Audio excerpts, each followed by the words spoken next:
I purchased this rear view mirror camera from Amazon. It's a Toguard streaming media rear view mirror. It's $120 Canadian with $20 off. Says it's high resolution. This is the CE60.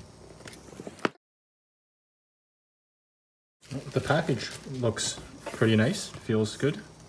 Okay, now that it's open, here's the mirror. It's got a plastic cover on it. First impressions is it's heavy, quite solid feeling. This camera slides in and out with a number of ports on the top. Let's see what else is in the box. So that's everything that comes in the box. There we go.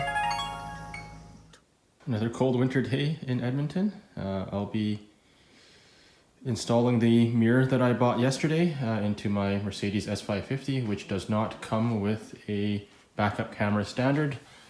I'm looking to mount it in the factory location. It looks like there's a couple spots here.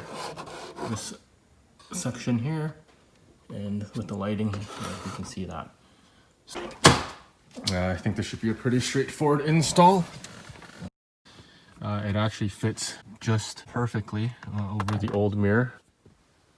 So I took the chance just to hook up the rubber mounting strap to the mirror. That's really straightforward. I'll put this other one on here as well. As you can see, it just hooks onto this hook there. And you just pull it up. And so what that does is that wraps around the mirror here. And then it goes around and then straps back onto the hooks at the bottom. So the first impressions of the mirror are that the reflection isn't as nice as the factory original, and the mirror that I bought is just slightly too small for this mirror, which I should have measured ahead of time, but I was a little bit excited just to try out this product, and that's just a result of the front-facing camera sticking out. So the factory rearview mirror in the Mercedes is quite large. So these rubber straps, as you can see how they're installed, are a little bit stretched. It also covers up the home link button. It certainly doesn't look factory, but it doesn't look too bad. So I'm very interested to see how this performs as a rear view camera. So for the time being, the power cable, I just routed it underneath the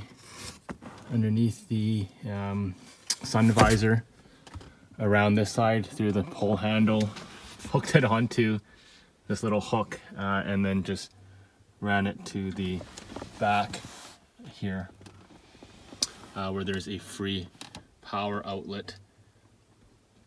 I do have one here, but this is for my music Bluetooth connection. Then I plan to run this cable here, which is the review camera, probably up along the headliner there, all the way through that section down into the trunk. This is where I ran it from, underneath these little spaces. It came across here, and you know, I'm just gonna slip it in behind this little cover that they have for the trim. It's actually quite easy to do, and some of the more hard parts use this little pry tool actually that came with the mirror, and then you just kind of give it a bit of a pry, and then you can put the wire in. Try not to pry too hard, but it's very unlikely you could break something here. I'm looking to run this cable down behind this back rest. So really, to get this seat bottom out wasn't super difficult. It was actually a little bit different than like a BMW where you just pull up. There's this little tab here that you just push in a little bit, and then the seat pulls up. It's locked into here. When you look this way, you'll see that there's a little bit of an indent where your fingers will go. So I'm not going to pull the seat all the way out just because it's wired together. But you know, maybe I'll disconnect it at some point. I'll unscrew the seat back. There's a screw there, and then one more on the other side you can see there. Okay, so I've got the seat back pulled away from the back of the car. As you can see, it was pretty straightforward. So these hooks there hook onto those areas. So once you get the bolt on the bottom up, you just pull up on the back, and that's all you need to do. I found a little spot back here where you can put the wire through. It's a little bit a rectangle hole. Beside it is a smaller circle. I chose to use a bigger rectangle. So I'll pull the backup wire through there. Right, so here's a better view of the trunk of the Mercedes. I'll have to take off this felt section here. Just comes off with a couple bolts. This comes off with just this clip here. And then to pull this back piece off where the battery is, you have to unscrew these two torque screws, pull that panel out, and then possibly pull this panel out as well. And then that way we can run the wire through this top section.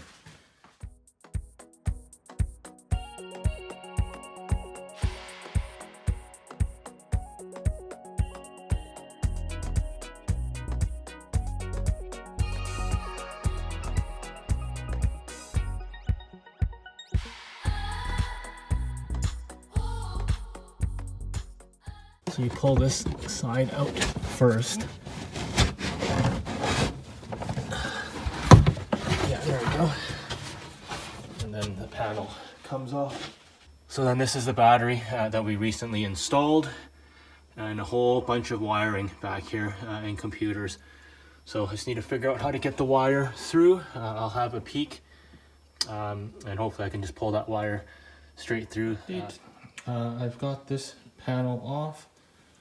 Looks like one of the clips broke off, but I'm sure I can put that back in. So these clips are what hold it in from the top, and then these little clips are what hold it in on the side. So you pop this section off, and then the whole clip will come off. So how it works is once this is depressed, it spreads this section there, right there, so that it holds the panel in place. So pretty straightforward.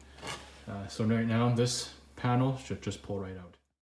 There was one more plastic clip up here that need to be removed, but you can see all the electronics in this car. I mean, no wonder why, you know, when things go wrong, it's the electronics that do. But I think I can probably follow this wiring loom all the way up and around, and it looks like it goes into the front of the car there. So likely I can pull the wire through this way. I need to take this panel off regardless because I need to tap into the reverse wire on the light. So if you look there, you can see that's where it's coming out from. So perfect. I think it'll be just long enough to run up here, up this hinge arm thing up here into the back.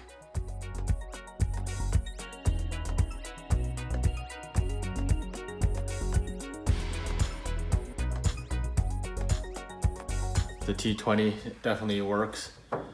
4 of those, and then 2 of these Phillips screws.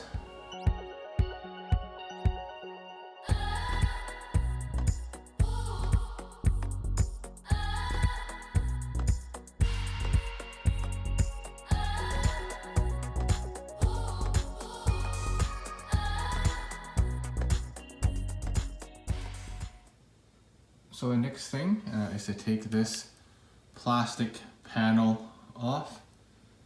And the way to do that, you need to take off that bolt and that bolt there.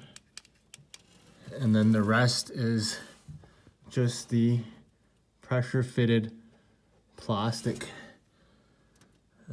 clips. So I've got the plastic off after taking those 2 bolts off. You've also got these pressure fitted clips here, here, and there. So there's 3.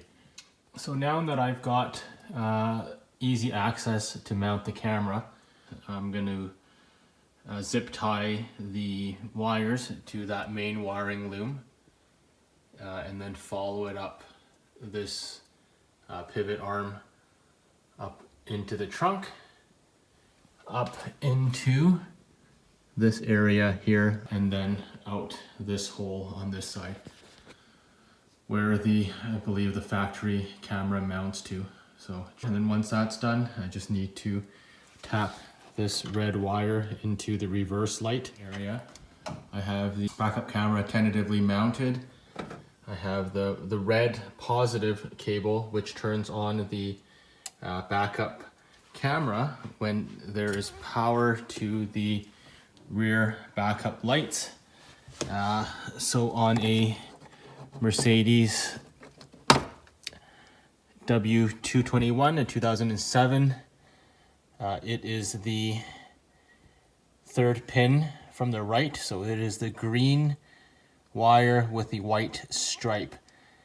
So the way that I determined that was I used one of these guys. So I'm going to put the camera here. This is the factory Mercedes location. There's this plastic piece that pops out of there. It's just a press fit. I'm going to drill a hole right down the middle where that circle is. Probably roughly around the same size, as long as the wire from the camera will fit through, and I'll mount it right there. Okay, camera mounted. Trim piece is going back on. Because it's hard plastic, I just heated up a razor blade over my gas stove. Use it to cut the straight parts. And then, well, once it gets red hot, it cuts through the plastic pretty easy. And then I actually found this little tool in my toolbox. I'm not quite sure where it's from. And that made short work of the rounded edges here.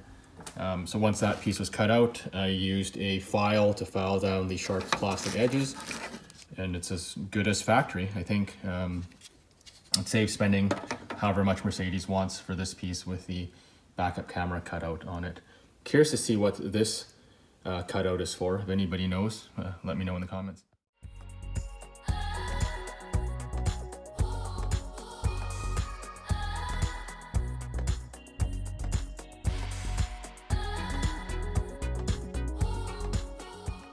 So everything's installed and back together. Looks pretty factory to everything's back into the trunk.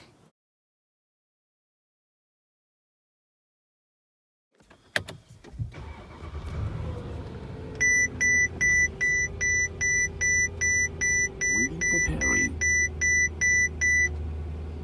Paired. So it shows the dual screen, front and back.